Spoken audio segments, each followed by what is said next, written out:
போலி ஆவணங்கள் தயாரித்து வரி ஏய்ப்பு செய்து 1,40,00,000 ரூபாய் மதிப்பிலான கொட்டைப்பாக்கை இறக்குமதி செய்தது குறித்து கோவையைச் சேர்ந்த 2 ஷிப்பிங் நிறுவன ஊழியர்கள் மற்றும் கேரள மாநிலத்தைச் சேர்ந்த 2 பேர் என 4 பேரை கைது செய்து வருவாய் புலனாய்வுத்துறையினர் சிறையில் அடைத்தனர்.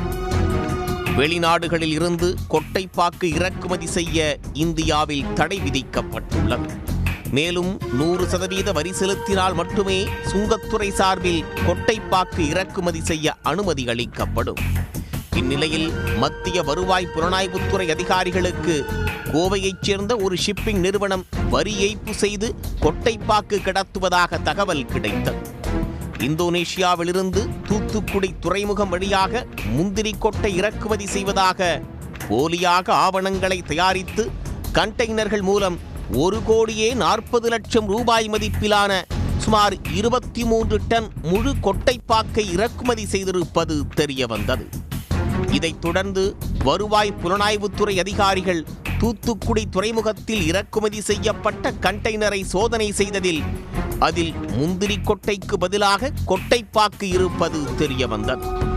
இதைத் தொடர்ந்து இந்த மோசடியில் ஈடுபட்ட கோவையைச் சேர்ந்த 2 ஷிப்பிங் நிறுவன ஊழியர்கள் மற்றும் இதற்கு உதவியாக இருந்த கேரள மாநிலத்தைச் சேர்ந்த 2 பேர் என 4 பேரை கைது செய்து தூத்துக்குடி மாவட்ட குற்றவியல் நடுவர் நீதிமன்றத்தில் ஆஜர்படுத்தி மதுரை சிறையில் அடைத்தனர்.